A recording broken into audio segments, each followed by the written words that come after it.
आज हम बात करेंगे एरे की। देखिए, पहले तो हम देखेंगे कि बेसिकली हम एरे क्यों यूज़ करते हैं। अगर हमें किसी एक वेरिएबल के अंदर, अगर मान लो मेरी क्लास में बहुत सारे बच्चे हैं, मेरी क्लास में 30 बच्चे हैं और 30 बच्चों का जो डेटा है, मैं सोच रही हूँ कि रोल नंबर एक मैं वेरिएबल लूँ और उसके अंदर मैं 30 बच्चों का रोल नंबर सेव कर दूँ। तो ऐसा तो पॉसिबल नहीं है, क्योंकि अगर आपको ऐसा पता है कि इंट ए के अंदर मैं सिर्फ एक ही डेटा सेव कर सकती हूँ। ठीक है, ये प्रिमिटिव डेटा टाइप है। इस टाइप का डेटा है कि जैसे कि जो मैंने अगर इसमें अंदर 10 लिखा है तो क्या होगा, गार्बेज कलेक्शन में यहाँ पर जो मेमोरी एलोकेट होगी ए के लिए वो होगी 4 बाइट की मेमोरी एलोकेट होगी। ठीक है, जिसके अंदर डेटा पड़ा हुआ है 10 और यहाँ पे ए इसका नाम है, इस पोजीशन का नाम है ए। ठीक है, तो ये प्रिमिटिव डेटा टाइप है। नहीं, और इसमें हम एक से ज़्यादा वेरिएबल को स्टोर नहीं कर सकते। ठीक है, अगर आप 20 में सेव करना चाहेंगे तो ऐसा नहीं है कि कॉमा लगा के यहाँ पे 20 स्टोर कर देगा, यानी एक वेरिएबल के अंदर एक ही डेटा स्टोर होगा। तो अब क्या करें, अब क्या करना पड़ेगा कि एक 30 क्लास जो 30 क्लास में बच्चे हैं उनके लिए मुझे 30 वेरिएबल्स लेने पड़ेंगे। ठीक है, और उसकी मेमोरी जो एलोकेट होगी वो रेंडमली होगी, कहीं पर भी होगी। ठीक है, तो खैर वो मेमोरी की बात तो हम नहीं करते हैं, लेकिन जो हमारे पास कोडिंग में जो प्रॉब्लम्स होंगी वो ये होंगी कि मुझे हर एक का अपना एक वेरिएबल लेना पड़ेगा हर एक क्लास के बच्चे के लिए।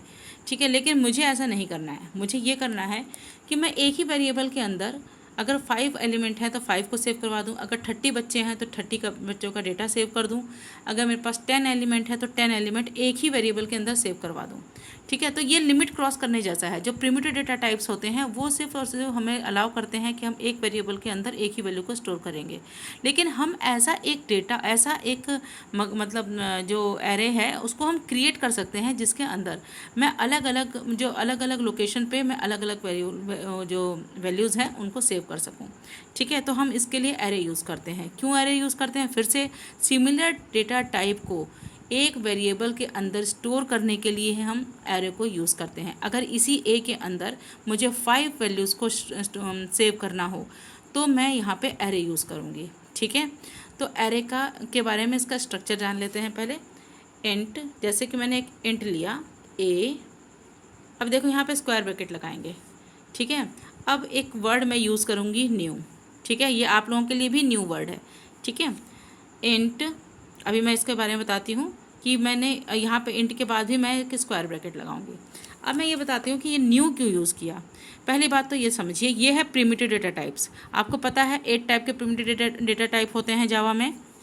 कौन कौन से होते हैं, short, byte, int, long int sorry, और बुलियन।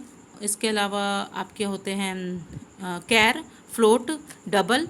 ठीक है, तो ये आपके 8 टाइप के डेटा टाइप्स होते हैं। ठीक है, तो इसमें आपने कभी भी ऐसा कभी यूज़ नहीं किया होगा कि इंट के साथ जब आपने ए लगाया हो और आपने यहाँ पे न्यू एलोकेट किया हो और उसके बाद आपने यहाँ पे इंट लिखा हो, 10 लिखा हो। ऐसा आपने कभी नहीं किया, क्योंकि ये प्रिमिटिव डेटा टाइप्स के लिए नहीं है। प्रिमिटिव डेटा टाइप होते हैं जहाँ पे जावा में इसकी जो डेफिनेशन है वो पहले से ही एक डेफिनेशन है इसकी, इसीलिए इसको प्रिमिटिव कहा गया है। इसीलिए कहा गया है क्योंकि इसकी पहले से ही इंट को डिफाइन किया गया है कि इसके अंदर एक ही वैल्यू जो नंबर टाइप की वैल्यू है वो स्टोर होगी और उसकी जो मेमोरी होगी वो 4 बाइट की होगी। इस टाइप से इसको पहले से ही मेमोरी मिली हुई है। ठीक है ना, और इसमें यह भी शर्त है कि एक ही वैल्यू को आप सेव कर सकते हैं। ठीक है, अब हम आते हैं एरे पर। एरे में क्या होगा कि पहली बात तो ये ए है। ठीक है, ये भी इंटीजर टाइप का ही है। इसमें आप इंटीजर टाइप के ही 5 वेरिएबल भी स्टोर कर सकते हैं, 10 वेरिएबल भी स्टोर कर सकते हैं, 15 वेरिएबल भी स्टोर कर सकते हैं, 30, 100, 200 कितने भी वेरिएबल आप इसमें स्टोर कर सकते हैं। बस आपको इस स्क्वायर ब्रैकेट में यहाँ पे आपको उसको डिफाइन करना पड़ेगा। मैंने 5 लिखा है तो यानी इसका मतलब ये है कि ए के अंदर मैं 5 वेरिएबल्स को स्टोर कर सकती हूँ, लेकिन सब के सब होंगे इंटीजर टाइप के ही। ठीक है, इसलिए मैंने यहाँ पर न्यू क्या होगा, ये मेमोरी एलोकेट करवाएगा इन 5 इंटीजर्स के लिए। यहाँ पे न्यू नहीं लगाया था क्योंकि इंटीजर के लिए 4 बाइट की मेमोरी ऑटोमेटिकली क्रिएट होनी थी, लेकिन यहाँ पे मुझे 4 बाइट की मेमोरी नहीं चाहिए। यहाँ पे मुझे 4 × 5 बाइट की मेमोरी चाहिए, क्योंकि हर एक इंटीजर के पास 4 बाइट की मेमोरी जाएगी और मेरे पास 5 वेरिएबल्स हैं, इसीलिए इसमें 4 × 5 यानी 20 बाइट की मेमोरी मुझे रिक्वायरमेंट पड़ेगी। ठीक है, तो हम अभी आगे काम करते हैं इसमें। ये है हमारा इंटीजर, ये हमारा एरे क्रिएट हो गया। अब एरे ये मेन्यू यूज़ करते हैं हम मेमोरी एलोकेशन के लिए, मेमोरी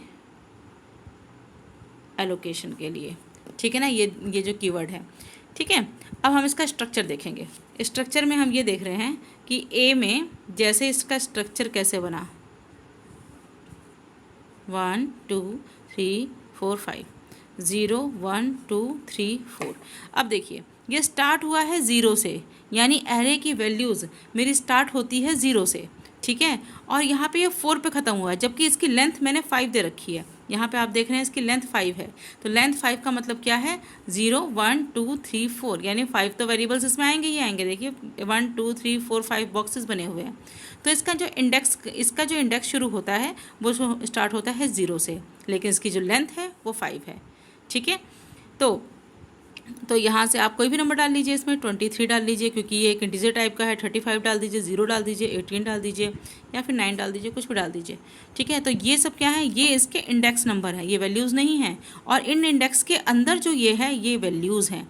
और यहाँ पे जो मेमोरी है ये 4 बाइट की है, ये भी 4 बाइट की है, ये भी 4 बाइट की है, ये भी 4 बाइट की है, ये भी 4 बाइट की है, ठीक है। तो ये 4 बाइट की मेमोरीज़ हैं। तो यहाँ पे आप देख रहे हैं कि 20 बाइट की मेमोरीज़ को एलोकेट हुई है इस ए को, ठीक है। जबकि प्रिमिटिव डेटा टाइप में 20 बाइट की मेमोरी एलोकेट होती ही नहीं है, इसीलिए हमने यहाँ पे अलग से मुझे मेमोरी एलोकेट करवानी पड़ी इंटीजर के अंदर। इसीलिए मैंने इसमें यहाँ पे न्यू का यूज़ किया है। जब मैं अलग से मेमोरी एलोकेट करवाती हूँ तो मैं न्यू कीवर्ड का यूज़ करती हूँ। इसी को हम अभी आगे जाके क्लास और ऑब्जेक्ट में भी देखेंगे, लेकिन वो सब बातें बाद में। पहले हम अभी यहाँ पे एरे की बात कर रहे हैं, तो हम एरे के बारे में बात करेंगे, ठीक है।